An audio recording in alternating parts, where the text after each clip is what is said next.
Velkommen til Københavnerliv, kulturkanalen, der guider københavnerne igennem byens mange kulturtilbud.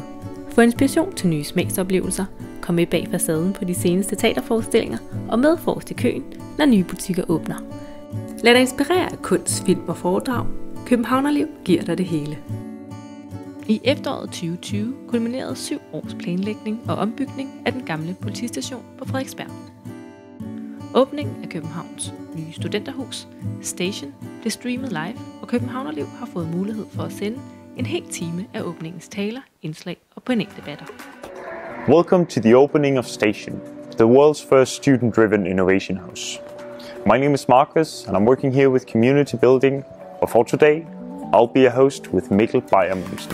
I speak on behalf of everyone when I say that we've been looking incredibly forward to this day. But due to Corona, the opening has seen quite some changes.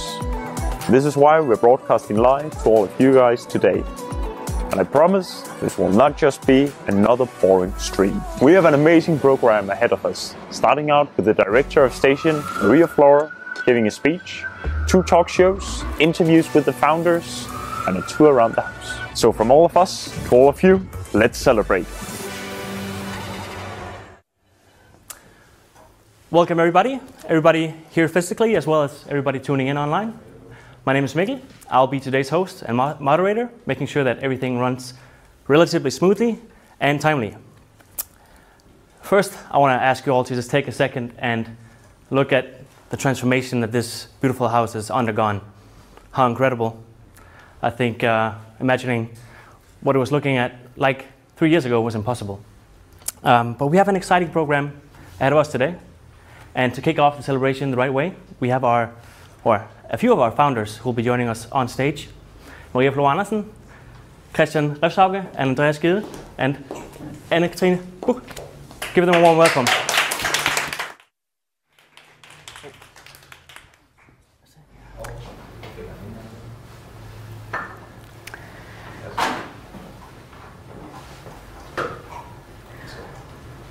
We can say without hesitation that we have never looked so much forward for such a long time to anything in our entire lives.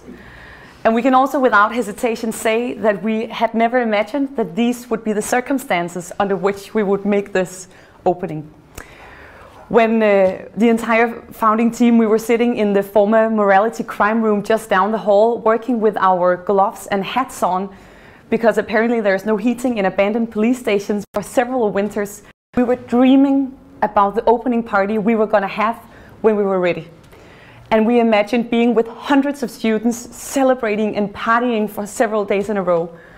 Today you are all with us virtually, but that doesn't mean that we are any less excited about celebrating with you. And Christian will open the opening with taking us all back to when it started. Thank you, Maria. I'll start by taking you back 8 years, back to 2013, the last evening of January. Anne-Marie Ingtop Larsen, Mads Svaneklink and I was enjoying a glass of wine after a board meeting at CBS. At that time, we saw that a lot of students needing a place to work and collaborate together. We saw students, international students, who didn't manage to get friends while they were studying in Denmark. And we saw a lot of students who wanted to do make an impact in society instead of just making a lot of money for themselves. We wanted to do something about it. We took the challenge upon us. And for example, imagine how bold it was when Mads Svaneklink approached Freja Ejendom, who was selling this old nice police station on behalf of the state, asking them for the sales prospect of this old house. It had a price tag of 40 million kroner.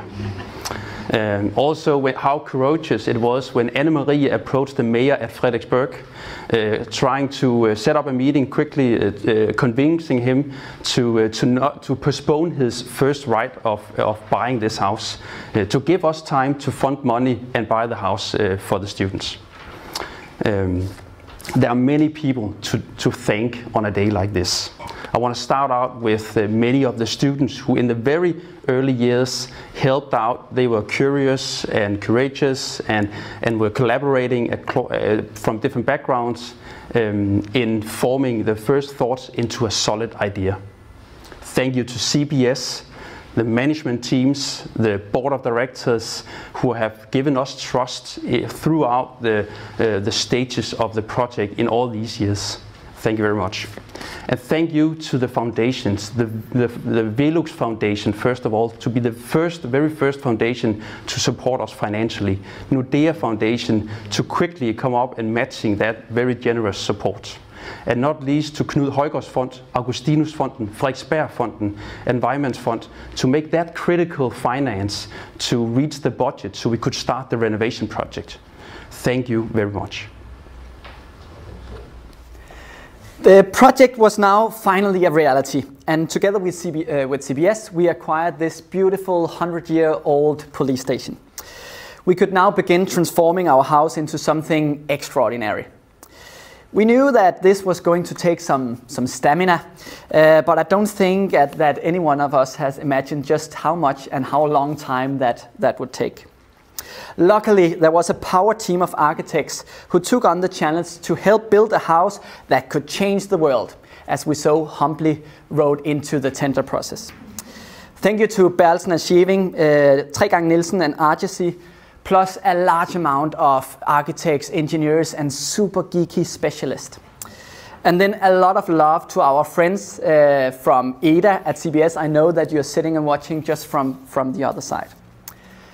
What a journey that has been retrofitting this place. And we actually talked about it just before going on stage that next time we should maybe either build a summer house or we could go for the fire station right next door. But I will give you a call about that later. I think that now it's the time to just take 2 steps back and reflect upon the greatest learnings. And one of them has definitely been that it's not a house that can change the world. It's the soul of a house and the people you put in it. Thus, today is not just about celebrating the opening of a house, because in many years this house has been open for a while and we have been with it and molding it. Today is a celebration of the many extraordinary people that has been a part of accumulating their energy into the walls and bricks, making sure that we today have a house that has a passionate, ambitious and loving soul, plus a loving and like-minded group of young students to fill it out. You all know who you are, and especially thank you to you for creating a strong collaborative attention, and not only having the attention, but putting that into action through our many signature activities, great partnerships, student-led activities, and much, much more. You have showed the world what students are able to do. And as such, it isn't only this wonderful police station that has undergone an incredible transformation. Since we laid the first bricks of the organization back in 2016, more than 300 students from, hold on, DTU, KU, ITU, AAU, RUC, the University of Southern Denmark, KEA, the School of Architecture, and CBS have all taken part in the journey of laying the foundation for the generations to come. And while doing it, we were all building the bridge while walking on it. On the one hand, that posed a great deal of challenges and teething troubles. As it turns out, these optimistic planning biases and incredibly ambitiousness isn't always the perfect cocktail. However, it is exactly what gave room for rebellion and for us to experiment. And together with the important and generous donations from Tuborgfondet, Otto Münsters Fund, and the Danish Society for Education in Business, it is why we can stand here today and already at the very opening look back at so many achievements. And we are not known to be humble, so let me do a bit of bragging. We have successfully influenced the sustainability agenda and the practices in Denmark. We have pushed the standards of higher education. We have empowered youth abroad by repurposing old buildings, and we have shown that students can indeed provide tangible value to businesses. But don't take my word for it. We have also won a Danish Design Award for Better Learning, and we have been nominated Rising Star at the international renowned Green Awards. And that's why I can also, and we can all stand here very confidently today and say it's all because of you that there's no limits to what can be achieved within these walls.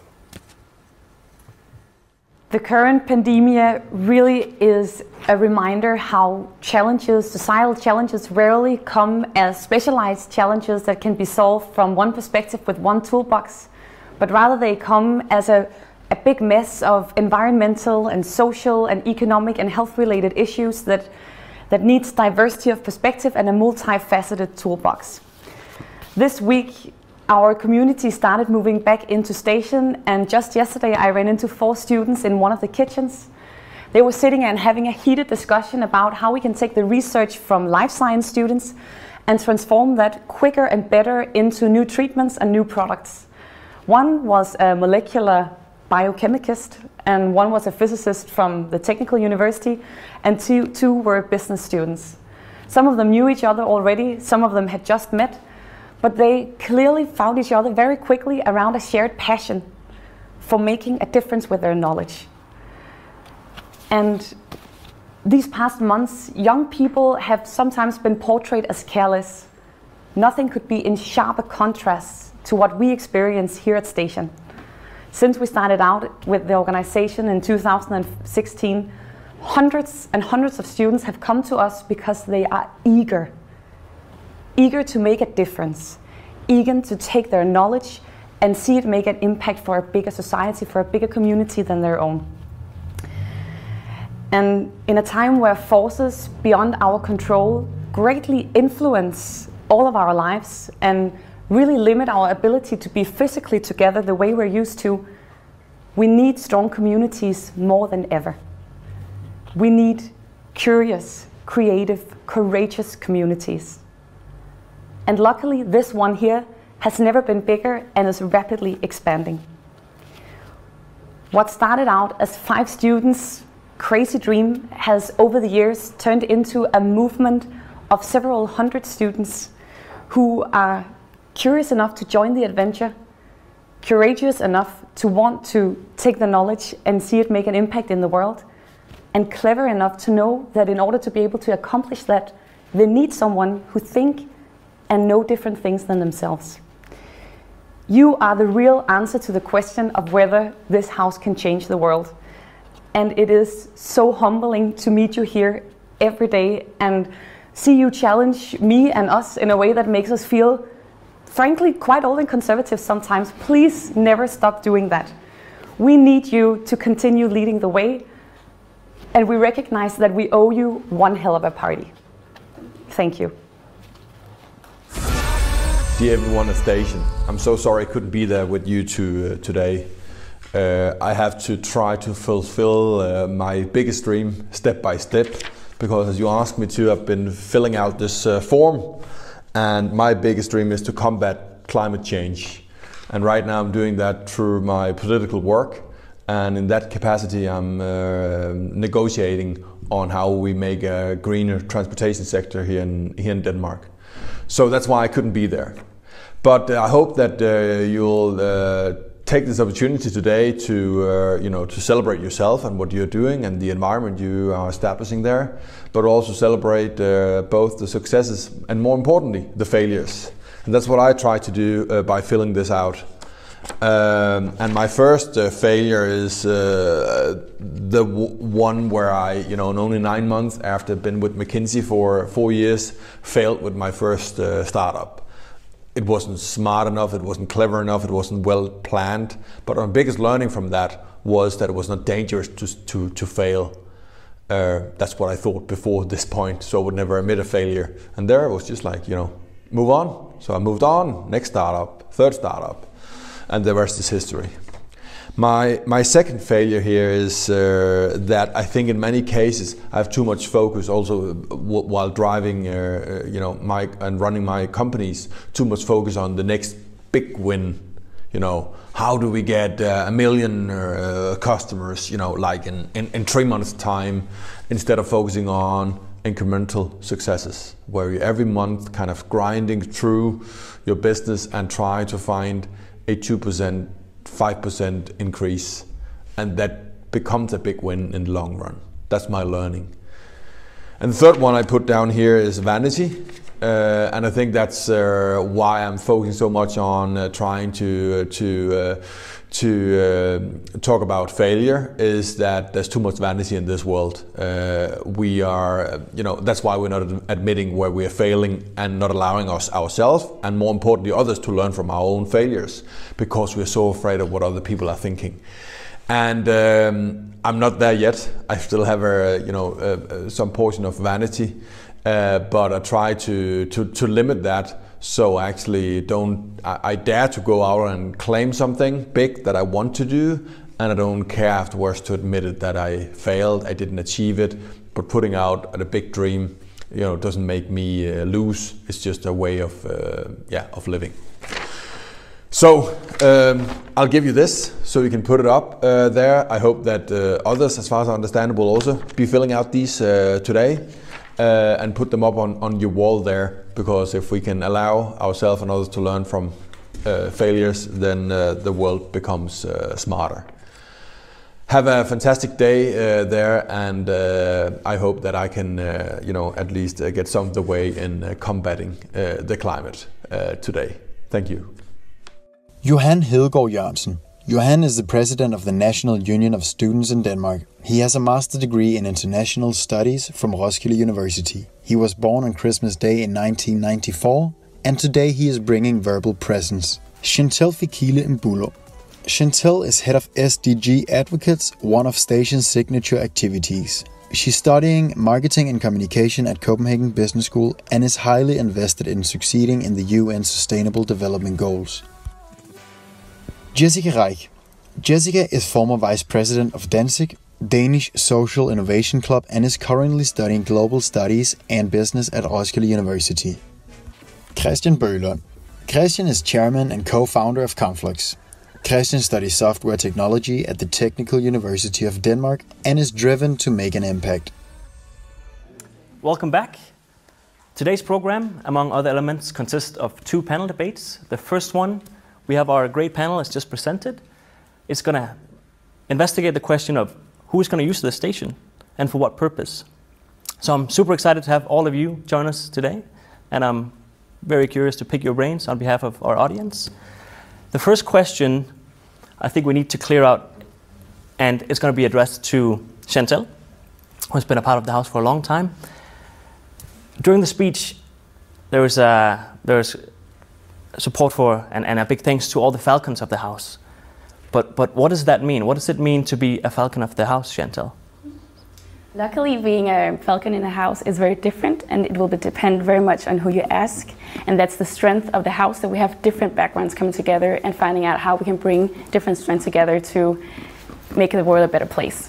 But for me specifically, I think it's about being able to mobilize, engage, and empower students to work towards the same goals, making a positive impact in the world. And also about getting students to thrive more within the universities. As Maria Flor said, it's about bringing students together and even making friendships in the house. It's not just about how do I make the coolest project ever, but how do I gain friends while doing this? Because this is how we can make a real impact and also have friends for life. That was a great answer. Thank you. You're touching on a lot of things that we're going to address during this panel debate. But maybe to get it started, I would like to ask all of you, and we can go one by one, to hear what you think about the importance. Why is it so crucial to have a place like Station, a student-driven innovation house? What is the value and importance of such a place? You all are leaders of great initiatives yourselves, and representatives of a lot of students. So I'm curious to hear. I think first of all it's great to have places and spaces where students can meet.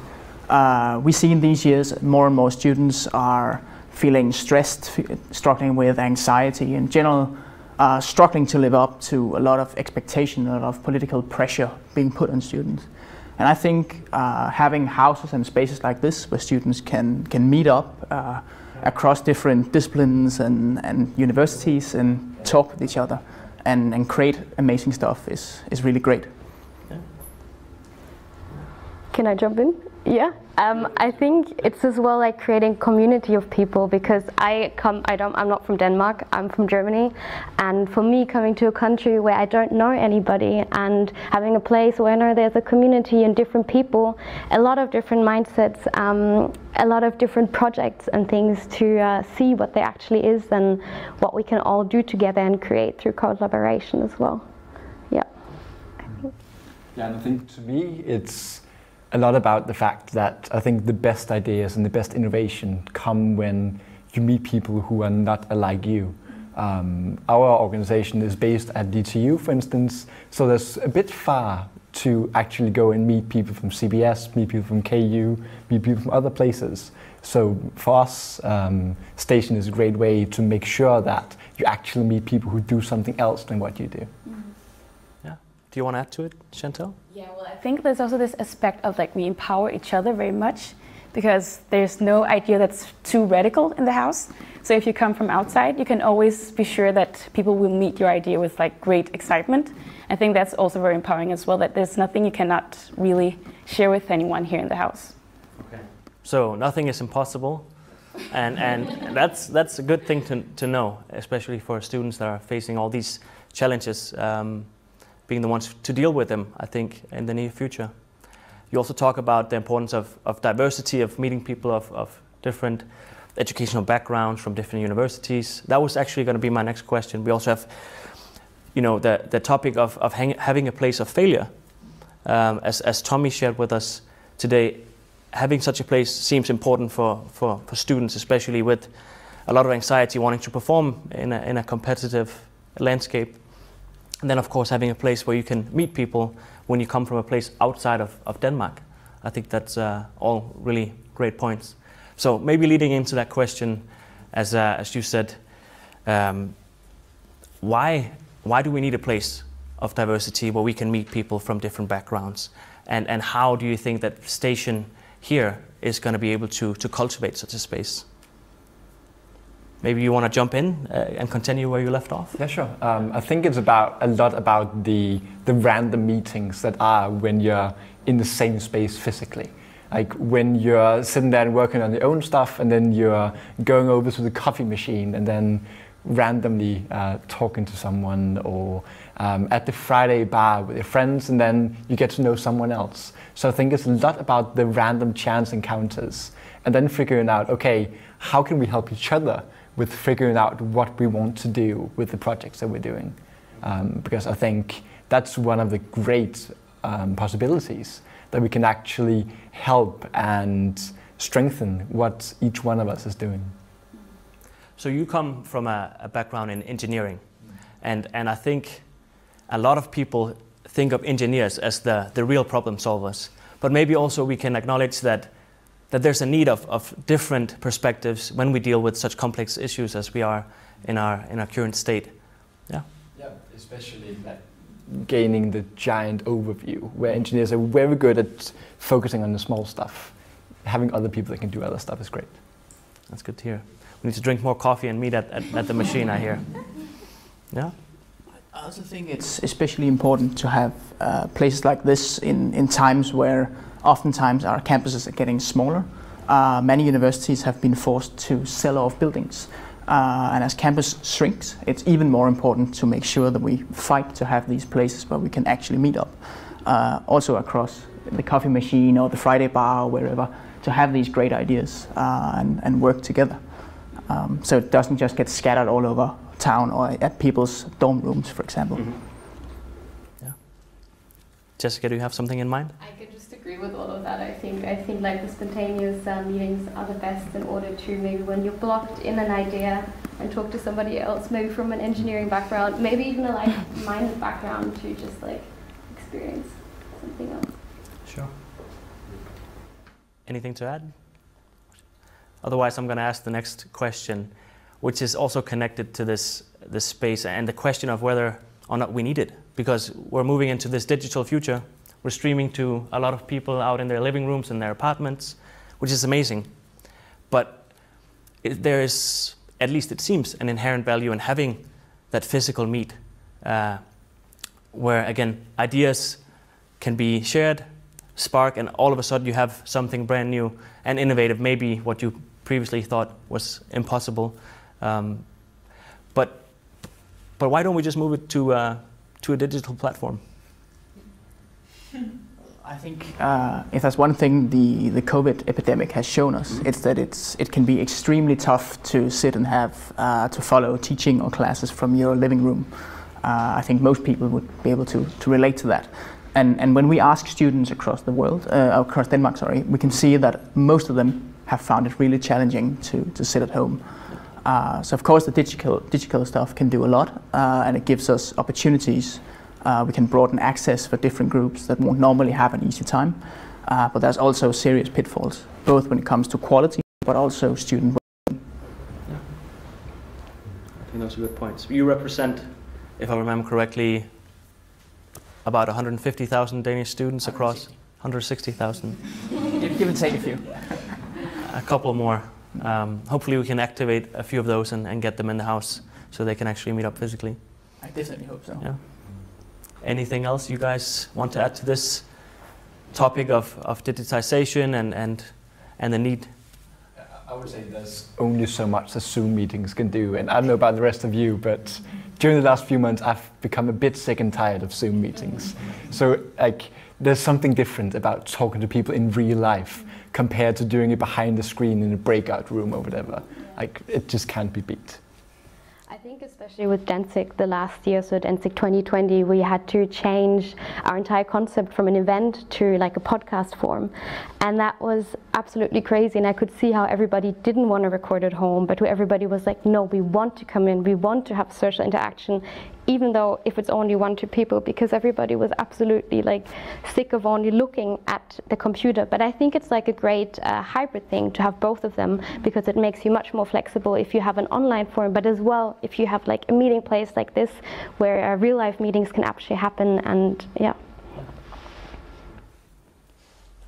No, I think for sure there is a value, it seems from what you say, in actually having a space to meet. I myself, speaking of Zoom meetings, have gained, I think, a lot of knowledge and experience with all these digital solutions that we're forced to use, it seems. Some of these we can use, and also dealing with the big challenges that we're facing, and we're going to address what some of those are. And leading into those skills, I would be very curious to hear, because each one of you are representing some great initiatives. What kind of skills, beyond being able to log on to a Zoom call or Microsoft Teams, what kind of skills do we need as young change makers to be able to go out there and create real impact in the world? I can try to grab that one Sure. first. I think generally digital skills will be very important for everyone to know about, and in different ways in different sectors. So we also have to think of how we're going to use these skills differently across disciplines as well.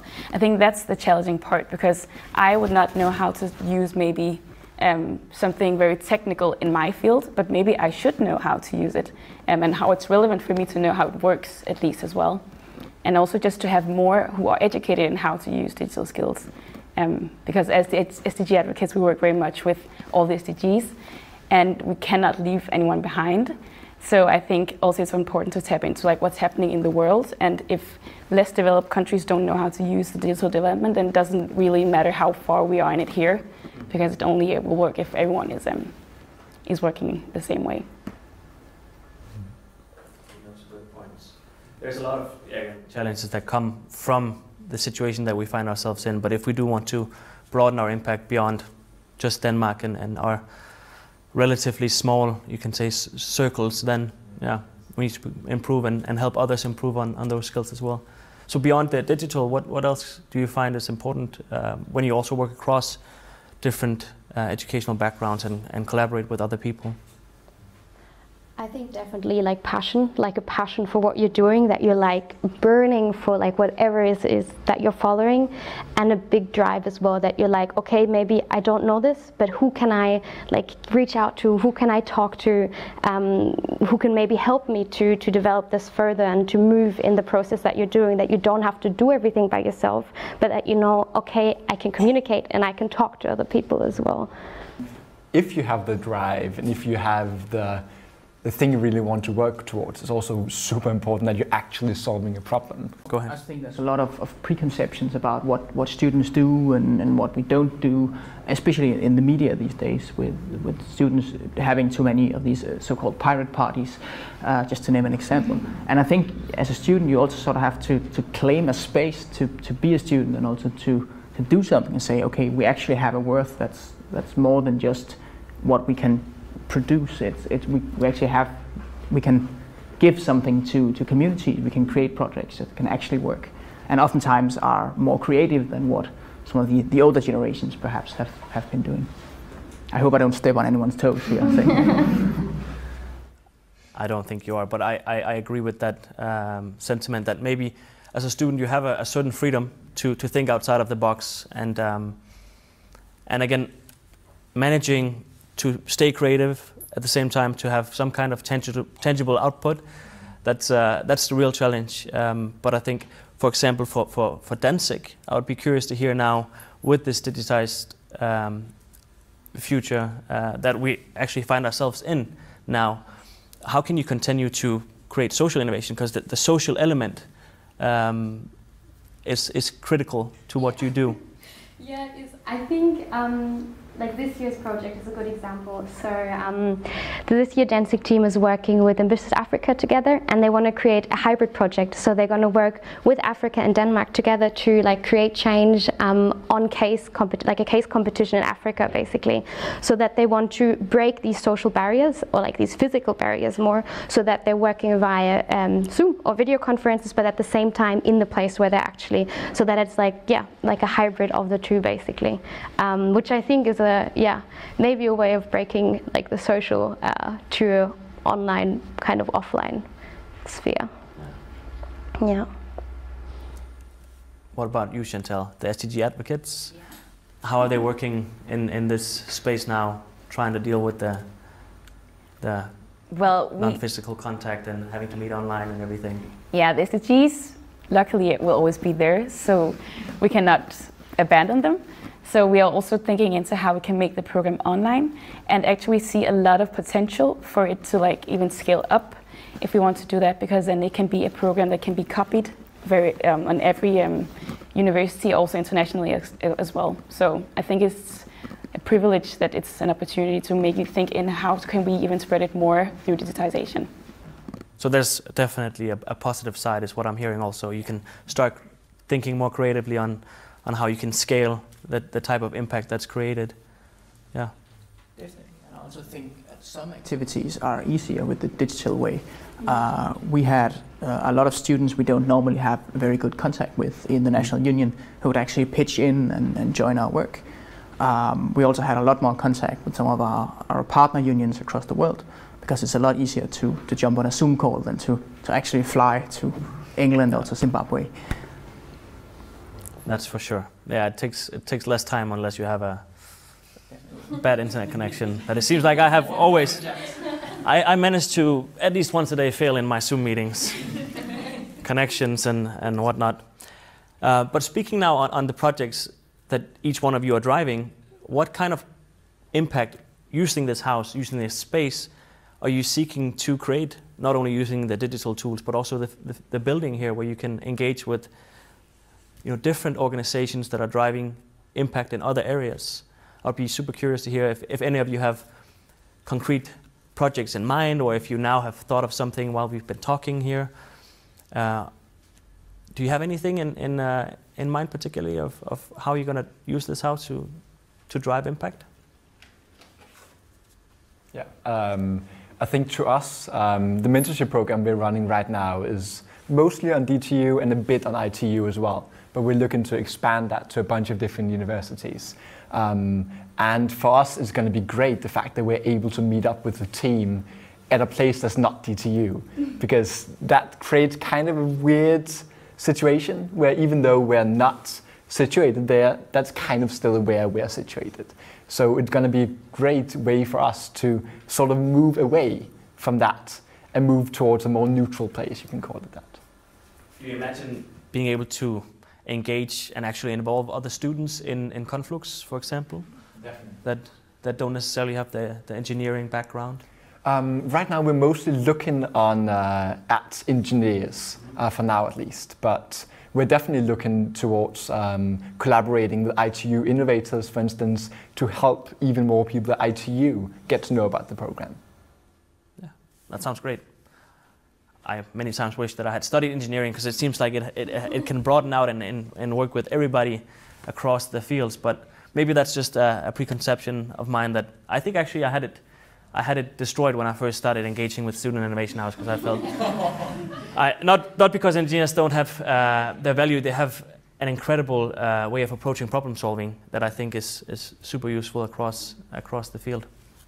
And yeah, I'm sure that will be able to disseminate into the thinking of many other people around the house. I think there's also, at least what I will take from this is more on the policy side.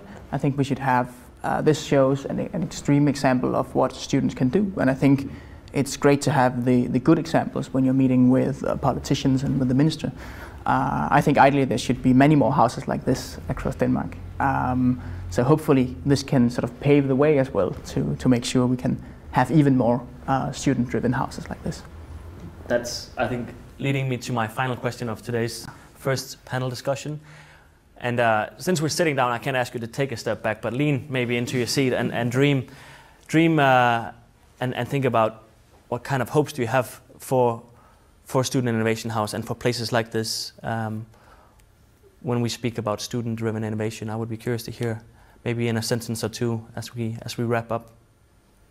I don't think I have any more to add than what I said before. Yeah, that was also brilliant. So. We should have a lot of these houses. Yeah, more houses.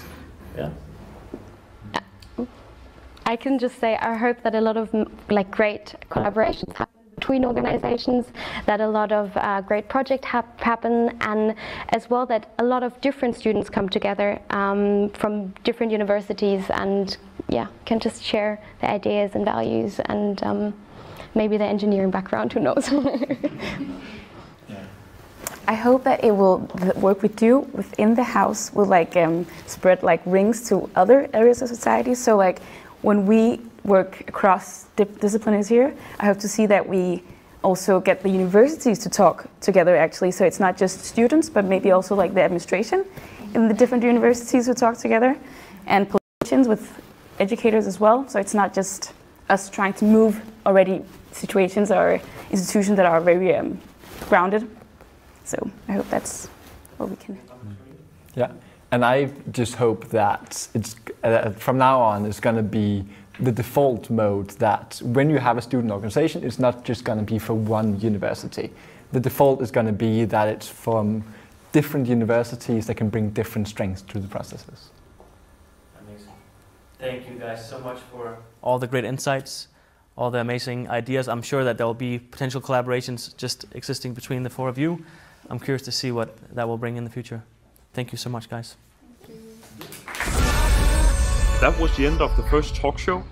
I'm standing right outside of Station now, an old transformed police station. With me, I have the honor of having Bent Isager Nielsen, former head of investigation. Hej med dig, Bent. Fedt, du har lyst til at komme forbi i dag. En fornøjelse. Ja. Bent, det er jo første gang, at du skal ind og se politistationen, efter du har arbejdet her. Hvorfor betyder det noget særligt for dig? Af flere grunde. Jeg har boet her på Frederiksberg rigtig mange år, men jeg havde også min første spæde politiår her som ung politibetjent. Fra 74 til 81 gjorde jeg tjeneste her, og så forlod jeg og gjorde karriere i dansk politi. Men så kom jeg tilbage som chef for kriminalpolitiet i 2003 og var her så i 4 år til 2007. Så det betyder rigtig meget for mig rent politimæssigt. Nej, det var godt. Og var det rejseholdet, du var en del af? Ja, jeg blev da chef for rejseholdet. Ej, hvor fedt. Okay, spændende. Ja. Lad os gå ind og tage et kig på det. Det vil jeg glæde mig til.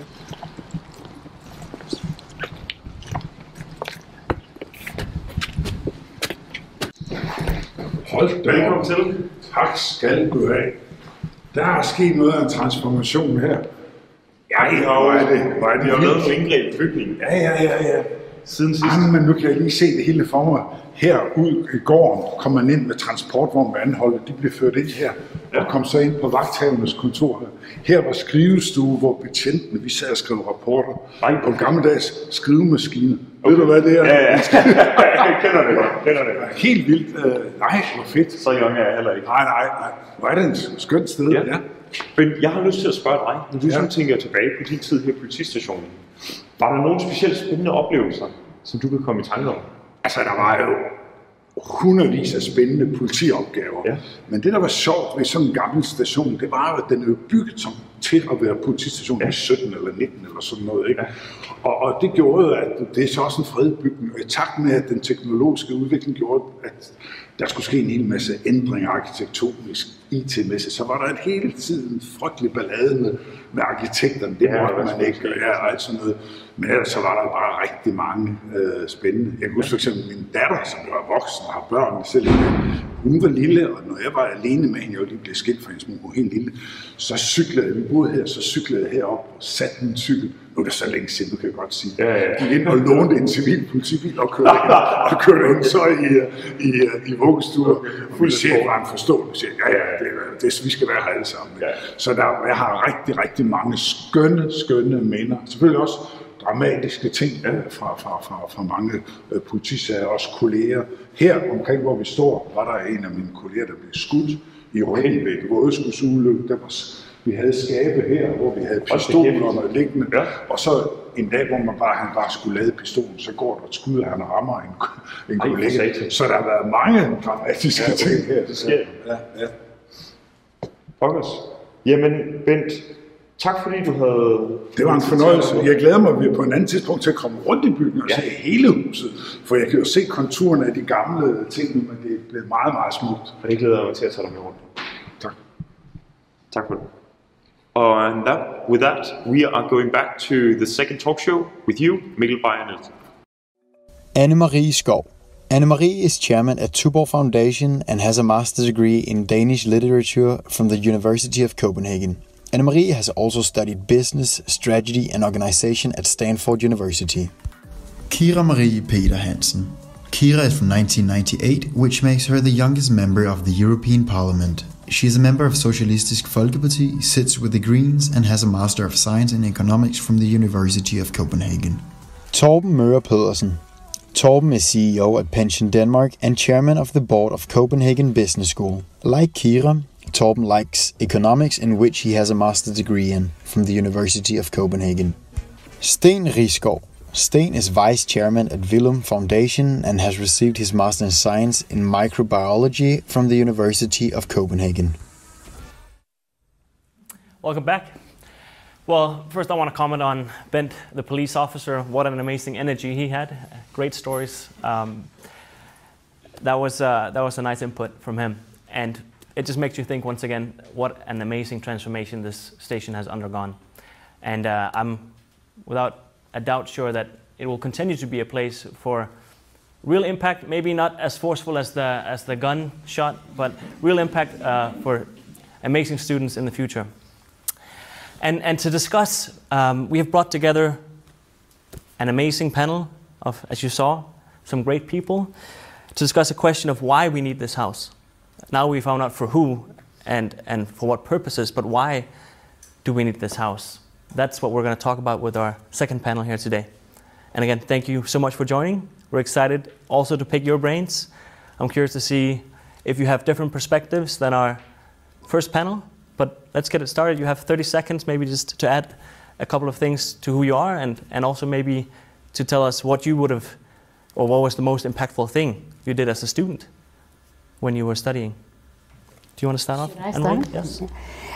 I started at the University of Copenhagen back in 1973, and as you might imagine, it was really old-fashioned to study English and Danish literature. So what I did after a couple of months was that I joined the student organization.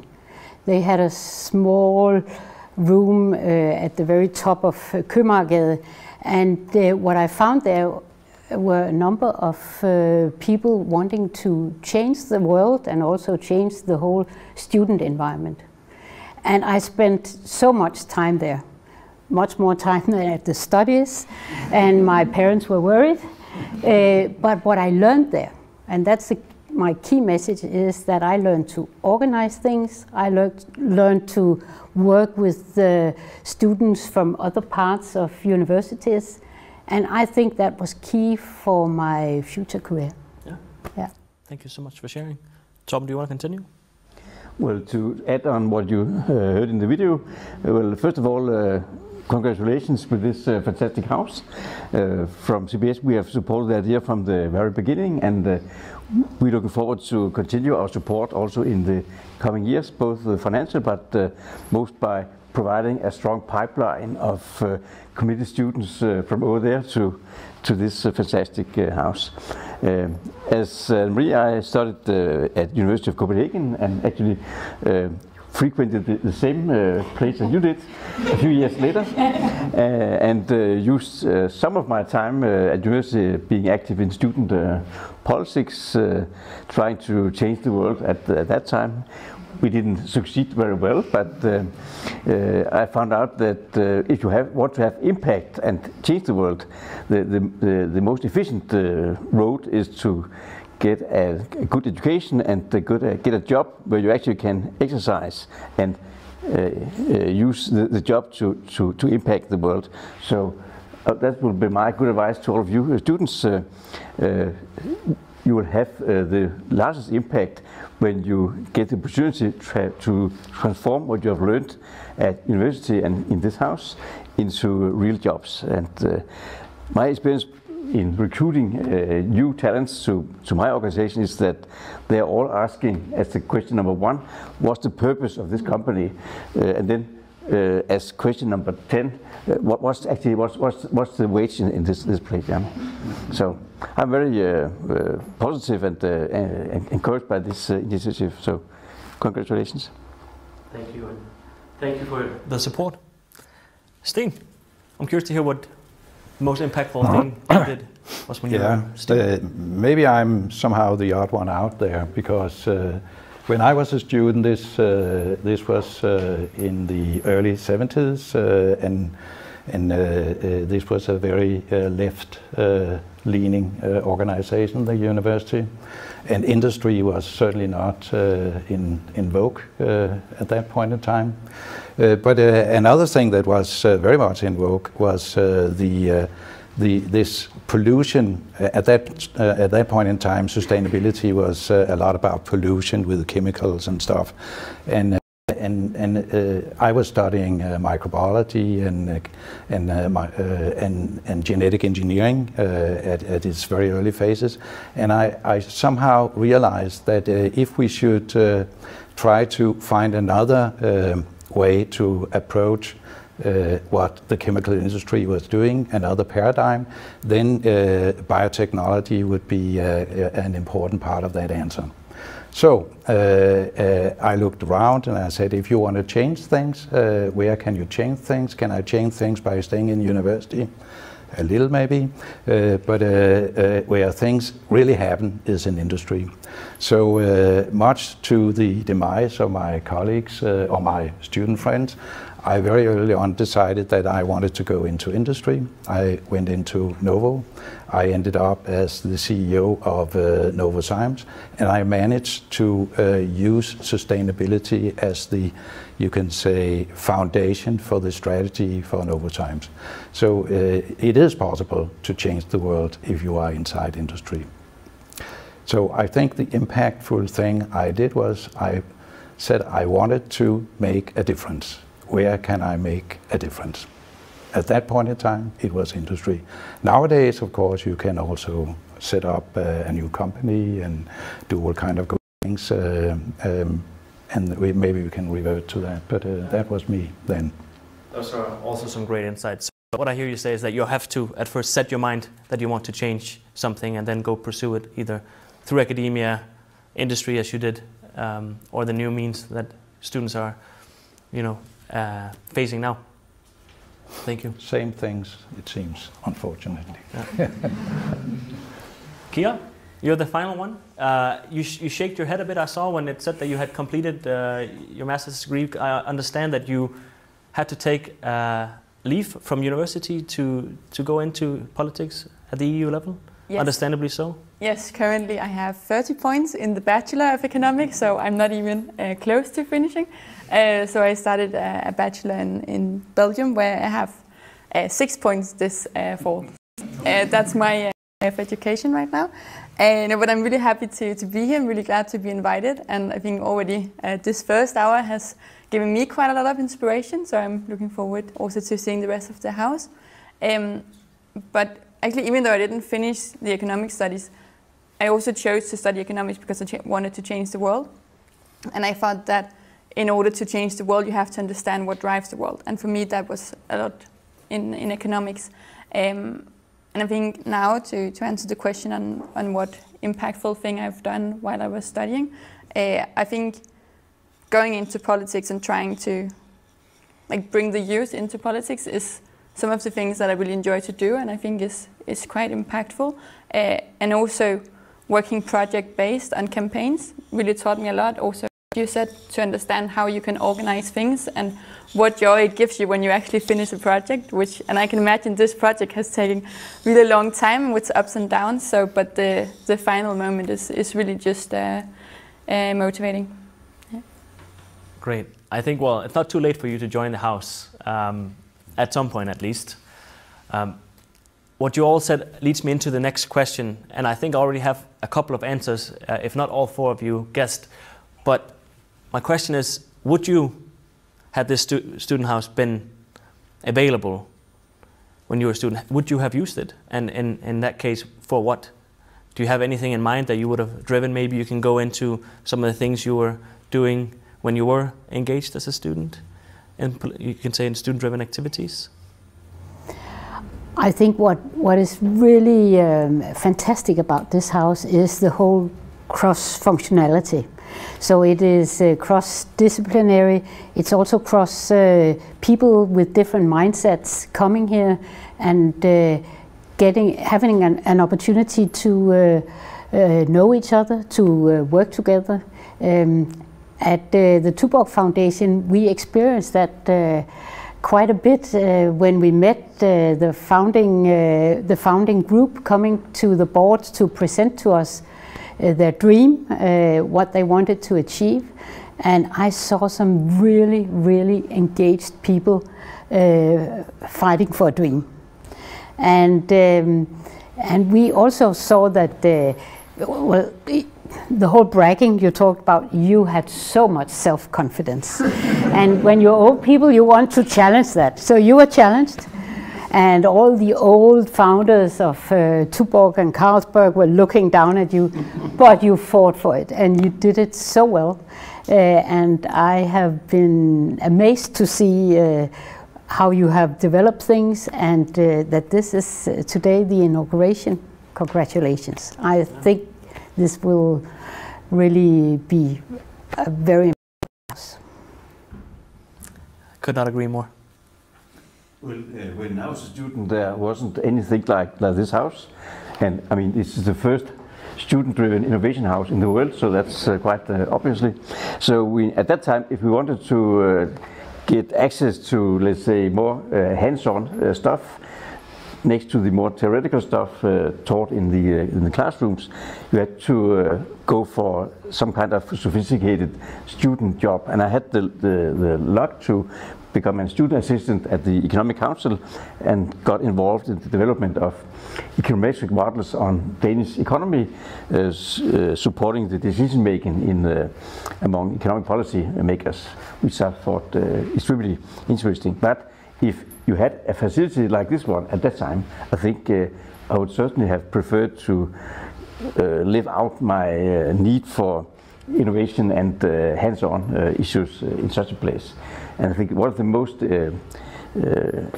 challenging and exciting things with this organization is the fact that you have been able to make a interdisciplinary structure where you have students from all universities in the Greater Copenhagen area, which I think that's the way forward, because also in the companies where you end up being employed at some time, you will find that the interaction between different disciplines has become much more important than in the past. I'll just use my own Pension Denmark as an example. 10 years ago, we were almost only economists, so people with a financial background from CBS, a few lawyers, a few actuaries. That was that. Now we have, because we have expanded into new territory in our investment policy, we have engineers, we have architects, we have a number of IT designers. We have now also 25 nurses in our healthcare department. So we have all kinds of skill sets represented, and the interaction between them actually is more than 1 + 1. There's an extremely large synergy potential in combining different skill sets and backgrounds. So I think this place could certainly stimulate this kind of future thinking. Okay, so learning to have that collaborative, you can say, engagement from an early stage in your education is valuable, is what I hear. I think it's very important that students from D2 learns how to speak with students from CBS and vice versa, because that will make both of them more talented than without this conversation, and you will acquire skills in high demand out there. Yeah. Thank you so much. Steve? So what would have attracted me then is this fact that there are students from different universities with different perspectives and different knowledge. To be quite honest, I'm not sure that I was sufficiently mature to show up anyway. I was kind of deeply involved in my studies, so I probably would have stayed there. So it seems all of you agree that we are facing quite a few challenges. Students now, as well as they did when you were studying. One thing that I would like to address before we wrap up this panel debate is whether or not you think, based on what you've seen, what you've heard about the house, if the station can be a stepping stone for this real change, not only locally but potentially also globally. And if you believe so, why? We have only a little bit of time, so if you can short down the answer, then maybe that's the answer we want to hear. Perfect. Perfect. Yes. Torben? Well, it's a big question, but a few remarks. Well, I think that one of the big advantages of this place is that it's a gathering place for the most talented and most ambitious young talents in Greater Copenhagen. And I think that it's among the young generation you will find the most bright ideas. You have courage. You have not this backlog of people saying, well, we have tried that many times, so you can't do that. I mean, you are free of the heavy luggage of too much tradition and experience. You will soon enough become experienced, so use this window of opportunity where you have this white map in front of you.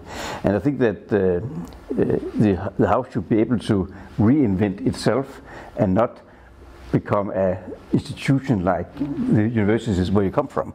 So every now and then you should take up a discussion on have we created some bureaucratic structures, and then tear them down and start from the very beginning. Yeah. We have 30 seconds left. Who wants to take the last add-on? Well, I don't have much to add. I think that as long as you make sure that you bring in all these different skills, maybe also different personalities, and all these bright students, you will have a very good chance of succeeding. And then maybe a couple of pieces of advice from an old man.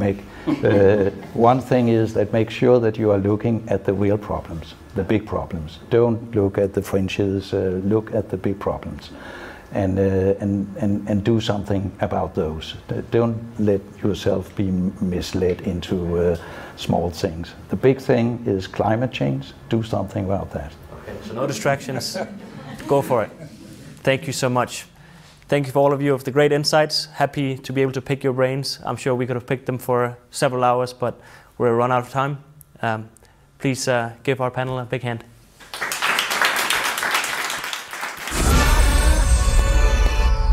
And with these words, we are now ready to celebrate a new era of student engagement and literally breaking the chain to declare Station 4 open.